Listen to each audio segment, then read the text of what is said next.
Party जब उस booth पे पहुंच गई है तो उस बूथ का एक भी वोट इधर उधर नहीं जाना चाहिए और उनको बताना है कि क्या परिवर्तन एनडीए और भाजपा की सरकार से आने से हुआ है।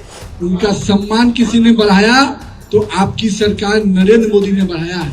मेरी जन्मभूमि कुछ भी होगी, कर्म भूमि ये है। इस कर्म भूमि को सींच कर असम में हमेशा एक नई ऊर्जा के साथ असम को बढ़ाना है, पर असम में किसी को कोई जगह नहीं देना है और कांग्रेस को पूरी तरह से मुक्त बना देना है। यहाँ से पूरी पार्टी आज इस बूथ पे आ गई तो वो बूथ तो मजबूत होगा ना। मेरे पन्ना प्रमुख मजबूत होगा ना।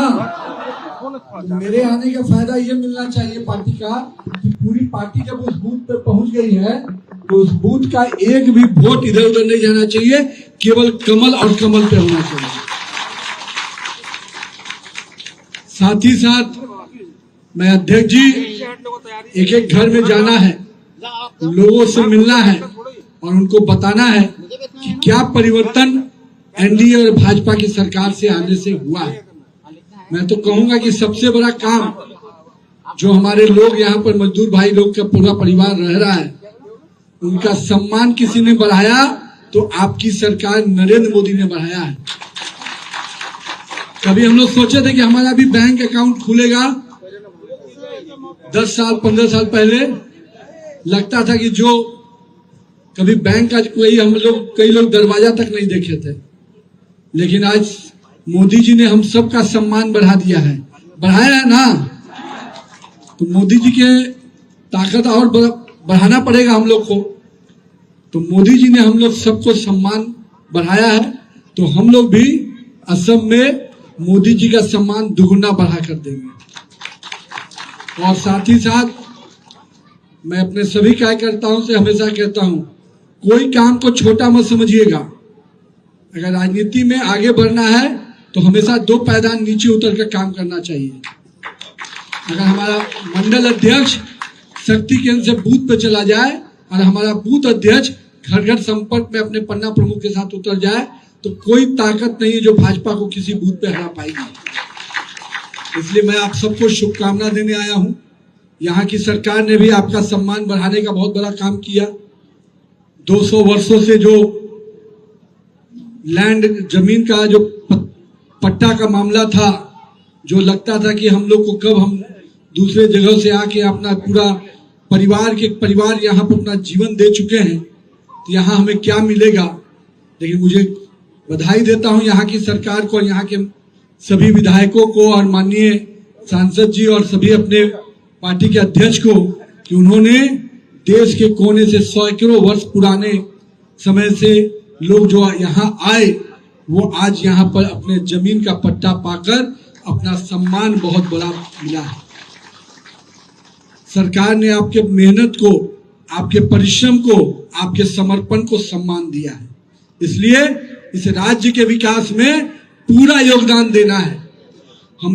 मेरी जन्मभूमि कुछ भी होगी, कर्म भूमि ये है। इस कर्म भूमि को सींच कर असम में हमेशा एक नई ऊर्जा के साथ असम को बढ़ाना है।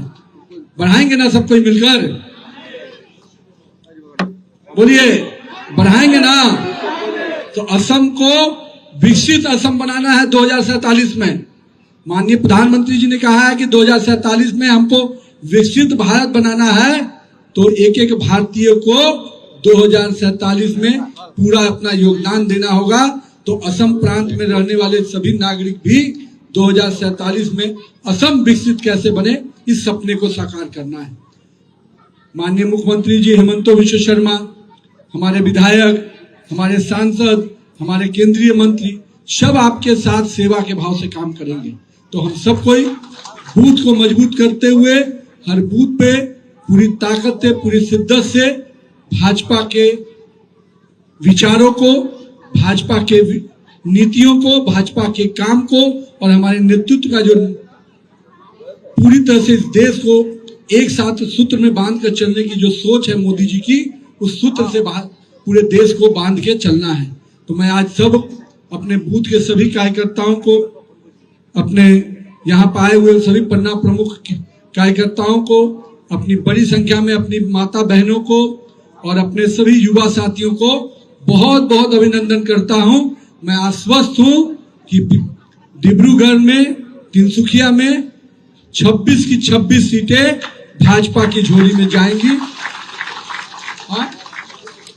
पूरा अपर असम जो जोन है, इस पूरे जोन में जो सीटें हैं उसको हम लोग मजबूती से जीतेंगे और पूरा मोदी जी के हाथ को मजबूत करना है तो अपर असम में किसी को कोई जगह नहीं देना है और कांग्रेस को पूरी तरह से मुक्त बना देना है। यहाँ से जो पार्ट टाइम पॉलिटिशियन आते भी हैं उनकी चिंता मत कीजिएगा, कुछ चुनावी मौसम में आते हैं फिर चले जाएंगे। सालों भर 24/7 कोई काम करता है तो वो भाजपा का कार्यकर्ता ही है। याद है ना कोरोना का कालखंड, सब लोग घर में सो गए थे, भाजपा कार्यकर्ता सेवा ही धर्म को मानकर पूरी तरह से कोरोना कालखंड में भी आम लोगों की सेवा के लिए निकला था। तो इसलिए हम सेवा के भाव से जनता के बीच में रहेंगे और पूरी तरह से नरेंद्र मोदी के नेतृत्व में, हेमंत बिश्व शर्मा के नेतृत्व में एक अच्छी और मजबूत सरकार बनाएंगे। बहुत बहुत धन्यवाद, आप सबको बहुत बहुत बधाई।